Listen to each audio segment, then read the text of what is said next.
이 시간 우리 원통한 저주 앞에서라는 제목으로 우리 함께 말씀을 나누려고 합니다. 오늘 새벽 공동체 성경 읽기 말씀 중에 우리가 사무엘하 16장을 읽으셨죠? 네. 오늘 이야기에 특히 이제 16장 이야기에 두 가지 사건이 등장합니다.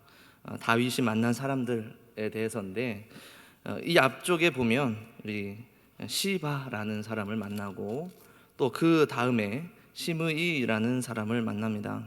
이 만남 속에서 다윗은 적지 않은 아픔과 슬픔을 겪었을 텐데도 불구하고 오늘 우리가 읽은 말씀을 보니까 다윗은 하나님을 향한 신실한 고백을 잃어버리지 않고 혹은 누군가를 벌하거나 복수하지 않고 모든 것을 하나님께 맡기는 믿음과 인내, 온유함 이러한 것들을 겸비한 인물로 비춰지는 것 같습니다. 그래서 여러분 어떻게 하시겠습니까? 이제 그리스도인 여러분들도 다윗과 같은 인내와 견고한 믿음, 사랑, 온유함, 용서 이러한 것들로 살아가시겠습니까? 그러한 모습을 본받고 또 그러한 능력을 간구하며 살아가시겠습니까? 오늘 이야기는 사실 다윗의 이 어마어마한 믿음, 인내 이러한 것들을 우리에게 보여주고 우리에게 이대로 살기를 촉구하는 말씀으로 받아들이기는 어려울 것 같습니다. 왜냐하면 오늘 이야기 가운데 참 이상한 것들이 발견되기 때문에 그렇죠. 성경 오늘 이야기들은 마치 다윗에게 사울과 관련해서 정죄하는 내용들이 등장하는 것 같습니다.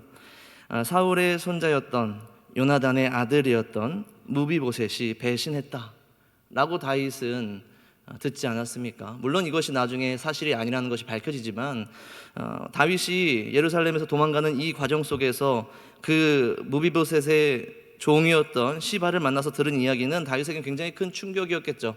내가 그토록 사랑했던 요나단, 또 그 약속 가운데에 자신이 끔찍히 사랑하고 보호했던 무비보셋이 자신을 배신했는가?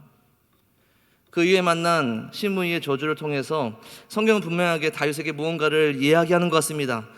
너 사울의 손자, 또 너를 배신했고 네가 그렇게 사울에게 보여주었던 진실함 이런 것도 날조당했다라는 것이죠.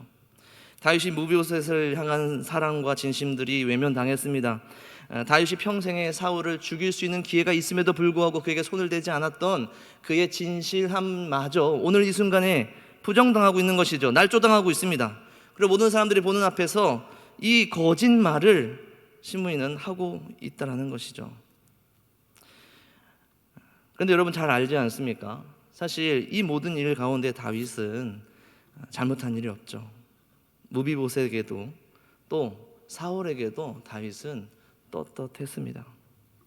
그래서 사실 정상적인 다윗의 반응은 이런 것 아닙니까? 내가 지금 이런 상황에 처하긴 했지만 너희들이 이야기하는 그 일을 나는 하지 않았다. 나는 사울에게서 순전하였다. 난 사울 왕에게 그가 흘린 피에 어떤 피도 나에게 책임이 없다. 그 무비보셋에게 나는 온전히 선을 베풀었다. 이것이 이어지는 다윗의 이야기 중에 담겨야 할 정상적인 내용 아닌가요? 그런데 다윗은 놀라운 이야기를 하죠. 오늘 말씀 다시 한 번만 살펴보면 사무엘하 16장 10절부터 11절 한번 보시면 이 일에 대해서 다윗이 스스로 어떻게 생각하는지를 분명하게 얘기합니다. 뭐라고 얘기합니까? 그가 저주하는 것은 여호와께서 그에게 다윗을 저주하라 하심이니 11절에 또 뭐라고 합니까? 여호와께서 그에게 명령하신 것이니 그가 저주하게 내버려 두라. 그냥 다윗의 인내, 어떤 겸손함 이런 걸로 치부하기에는 사실 말이 안 되지 않습니까? 말이 안 되는 거죠. 다윗이 이렇게 말할 수밖에 없었던 이유가 있었던 겁니다.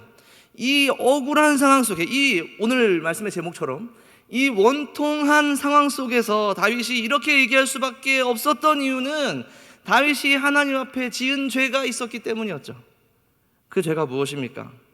사무엘하 11장에 밧세바와 간통했을 뿐만 아니라 충실한 신하였던 우리아를 일부러 살해한 일, 그 일 때문에 나단이 무엇이라 예언을 합니까? 사무엘하 12장 12절부터 14절에 보면 이런 예언이 등장을 하죠. 여호와께서, 나단의 예언입니다. 여호와께서 또 이같이 이르시기를, 보라, 내가 너와 내 집에 재앙을 일으키고 내가 내 눈앞에서 내 아내를 빼앗아 내 이웃들에게 주리니 그 사람들이 내 아내들과 더불어 백주에 동침하리라. 너는 은밀히 행하였으나 나는 온 이스라엘 앞에서 백주의 이 일을 행하리라 하셨나이다 하니, 다윗이 나단에게 이르되 내가 여호와께 범죄하였노라 하매, 나단이 다윗에게 말하되 여호와께서도 당신의 죄를 사하셨나니 당신이 죽지 아니하려니와 이 일로 말미암아 여호와의 원수가 크게 비방할 거리를 얻게 하였으니 당신이 낳은 아이가 반드시 죽으리라. 말씀을 보니까 분명히 등장하는 문구가 있죠. 여호와께서 당신의 죄를 사하셨으니, 그러나 이 일들이 반드시 일어날 것이다 라고 예언을 하고 있습니다. 사무엘하 이후의 이야기들을 보면 어떤 이야기들이 등장합니까? 밧세바의 아기가 죽고, 암논의 범죄, 다말의 아픔, 왕자들 간의 사륙, 또 그로 인하여서 암논이 결국엔 죽게 되고, 또 압살롬이 다윗에게서 떠나가게 되는, 또 결국엔 오늘 말씀은 압살롬이 다윗에게 반란의 길을 드는, 자신의 아버지의 생명을 취하기 위해서 달려오고 있는, 다윗의 것을 빼앗고 고통을 줄 이웃이 누구인지 밝혀진 그날 아닙니까? 다름 아닌 자신의 아들이었던 압살롬. 다윗은 회개했지만, 그리고 하나님께서 그를 용서하셨지만, 하나님께서는 모세의 율법 안에서 또 선지자의 말씀 안에서 그 말씀이 이루어지기까지 여전히 하나님의 분노가 다윗을 향하여서 현재 진행형인 것처럼 다윗은 느끼고 있다는 것입니다. 오늘 말씀해 보니까 다윗이 자신의 원통함을 하나님께서 보시고 라고 이야기하고 있죠. 다윗이 하나님께 상고하고 있는 원통함은 무엇입니까? 나 이런 죄 범하지 않았는데, 나 지금 억울한데, 난 정말 당하지 말아야 할 죄값을 치르고 있다라는 원통함. 하나님, 제발 이 원통함을 풀어주셔서 나를 대신해서 이 일을 복수해 주십시오라는 그런 고백으로 지금 다윗은 그 원통함에 대해서 이야기하고 있는 것입니까? 오늘 말씀의 원통함이라는 이 단어는, 히브리어 원어는 구약에 233번이 사용되는데, 그 모든 사용이 죄책, 악함, 처벌, 또 뒤틀림, 이러한 뜻으로 사용되었습니다. 그리고 오늘 본문에서 딱 한 번 근심이라는 뜻으로 사용되었죠.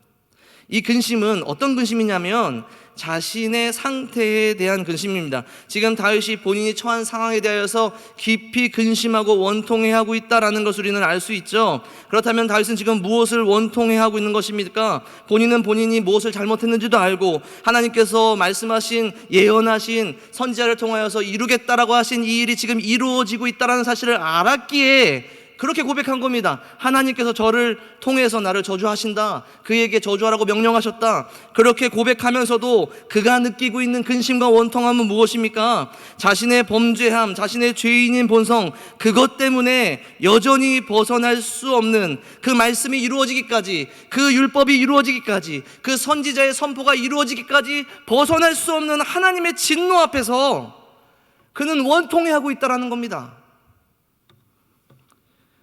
그는 하나님 앞에서 여전히 정직하였고, 여전히 하나님을 사랑하고, 하나님도 그를 사랑하고, 하나님도 그를 이미 용서하셨지만, 여전히 그를 향하여서, 아니 정확히는 그의 죄를 향하여서 쏟아부으시는 하나님의 진노가, 하나님의 그 분노가 너무나도 고통스럽고 근심이 되었고 원통하였다라는 것이죠. 그래서 차라리 이 원통함을 보시고 저 시므이의 저주를 통하여서라도, 저 시므이의 저주를 통하여서 하나님께서 나를 불쌍히 여겨주셔서 나에게 이 모든 일을 선하게 갚아주시기를 간절히 바라는 마음이 오늘 읽은 말씀의 마지막에 다윗이 한 고백이라는 것입니다.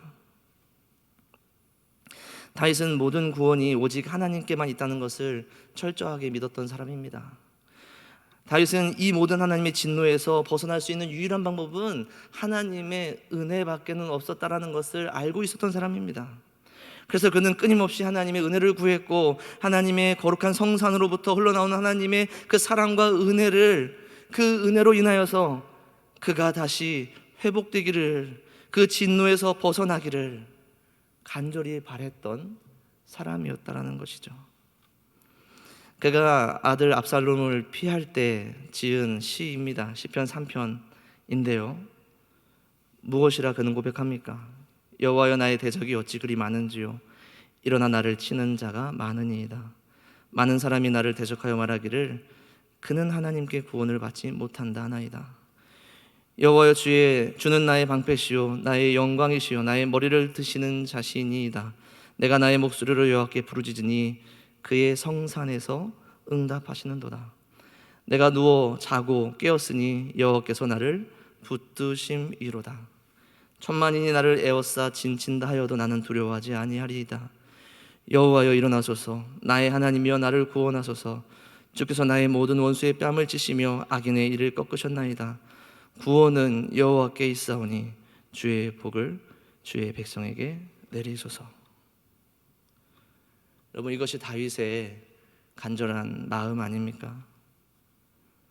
결국 그는 하나님께서 말씀하신 대로 그 모든 일이 이루어진 이후에야 그 모든 진노에서 벗어날 수 있었습니다. 오늘 우리가 기도해야 될 것은 무엇입니까? 오늘 우리가 원통해야 할 것은 무엇입니까? 우리가 근심해야 될 것은 무엇입니까? 마치 오늘 말씀처럼 다윗처럼 오늘 여러분들도 죄 지은 것이 있으니 하나님 앞에서 원망하지 말고 분노하지 말고 회개하라, 그러한 이야기를 하는 것이 아닙니다. 우리의 고통을, 우리의 이 땅에서 겪는 여러 가지 어려움들을 우리의 과거의 어떤 죄와 1대1로 연결하여서 그것을 먼저 회개해라, 이러한 이야기가 아닙니다. 무엇이냐면 오늘 우리가 원통해야 할 것이 따로 있다는 것입니다. 오늘 우리가 주님 앞에 간구해야 할 것이 따로 있다는 것입니다. 그것은 무엇이냐면 우리의 여전히 남아있는 죄와 이 죄의 결과들과 우리의 죄의 본성들 때문에 여전히 피할 수 없는 하나님의 진노를 우리에게서 떠나가게 하여 달라고, 우리의 죄 때문에 우리가 담당할 수밖에 없는 하나님의 분노와 진노를 우리에게서 떠나가게 해야 달라고, 하나님께서 쏟아 부으시는 그 분노를 우리가 감당할 수가 없다고, 하나님의 그 진노를 우리가 감당할 수가 없다고 하나님께 은혜를 구하는 그 기도가 우리에게 필요한 것 아닙니까? 다윗처럼 말이죠. 그런데 정말 놀라운 것은 이 다윗의 기도에 하나님께서는 응답하셨다라는 것입니다. 그 모든 진노와 그 죄에 대한 분노를 용서하시고 그 모든 분노를 씻겨 내려가게 하시기 위하여 하나님께서는 그의 성산에서 응답하셨다라는 것이죠. 하나님께서는 자기 백성들에게 예수 그리스도의 십자가로 응답하셨습니다. 여러분, 이 사실을 믿으십니까? 여러분, 이 사실을 믿으셔야 합니다. 하나님께서 예수 그리스도를 통하여서 그 십자가 위에서 이 모든 하나님의 분노로부터 면하고자 하는, 구원받고자 하는 모든 하나님의 백성들의 기도를 들으시고 하나님께서 그 십자가 위에서 그 모든 죄에 대한 분노와 저주를 그리스도께 쏟아내셨다라는 겁니다. 마태복음 27장 46절에 등장하는 그 말씀이 그것 아닙니까?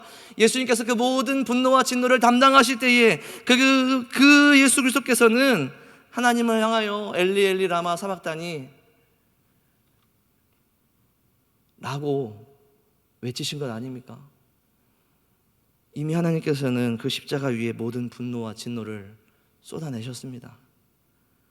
그렇다면 오늘 그리스도의 이름으로 주님 앞에 나온 주의 백성들에게, 그리스도의 이름으로 주님 앞에 나온 주의 백성들의 기도 안에는 하나님께서 우리에게 그 진노를 쏟아붓지 않으신다라는 감사와 기쁨과 은혜가 있어야 할 줄로 믿습니다. 오늘 여전히 우리는 죄를 짓고 주님 앞에 범죄하며 또 그것으로 인하여서 고통스럽고 주님 앞에 회개하고 기도하고 눈물 흘리지만, 그러나 우리가 의심하지 말아야 할 사실은 이제는 우리가 그리스도의 십자가 안에서 그 모든 죄에 대한 분노와 진노를 하나님께서 이미 그리스도께 다 쏟아내시고 우리를 향하여서는 여전히 사랑과 은혜와 또 용서와 긍휼히 여기심으로 우리를 그 진노에서 즉시 벗어나게 해 주셨다라는 것입니다. 그리스도 안에 있을 때에. 여러분, 그리스도 안에 계십니까? 여러분, 그리스도의 이름으로 구원 받으셨습니까? 그렇다면 여전히 우리의 형편은 변하지 않았을지라도, 우리에게 여전히 여러 가지 고통과 어려움과 시련이 있을지라도, 그래서 우리가 눈물로 때로는 우리의 죄 때문에 회개하며 그 안에 탄식하며 기도할지라도 우리 안에는 절대로 떨어지지 않을 바닥이 있는 것이죠. 우리에게는 절대로 빼앗기지 않는 기쁨이 있는 것이죠. 우리에게는 절대로 놓치지 않을 소망이 있는 것입니다. 우리는 이제 하나님의 진노 앞에서 두려워하고 떨면서 슬퍼할 이유가 없습니다. 우리에게는 이제는 영원토록 그 진노에서 벗어나 하나님의 구원하심 안에 있다라는 기쁨이, 소망이 있다라는 것이죠. 여러분, 그 확실한 소망 안에서 주께 부르짖으시기 바랍니다. 때로는 눈물 흘리고 슬퍼하고 여전히 남아있는 우리의 죄 때문에 주님 앞에 엎드려질 때도 있지만, 그러나 그것 때문에 주께서 우리에게 진노와 분노를 쏟아부으시지 않으신다라는 것입니다. 그럼에도 불구하고 여전히 우리는 사랑받는다라는 것이죠. 하나님께, 예수 그리스도께. 여러분, 이것이 여러분들의 소망이 되기를 간절히 소원합니다. 이것이 여러분들 오늘 기도 가운데 여러분들이 끝까지 주님 앞에 기뻐하며 감사하며 때로는 회개하며 기도할 수 있는 기도의 제목이 되기를 간절히 축원합니다. 그래서 영원토록 주님 오신 그날까지 이 땅 가운데서 때로는 여러 가지 고통과 어려움들이, 때로는 우리의 죄가 우리 스스로를 찌를지라도 여전히 담대하게 주님 앞에 나아가 주의 이름으로 기도하고 부르짖으며 찬양하며 예배하며 기도하는 주의 백성들이 되시기를 간절히 소원합니다. 함께 기도하겠습니다.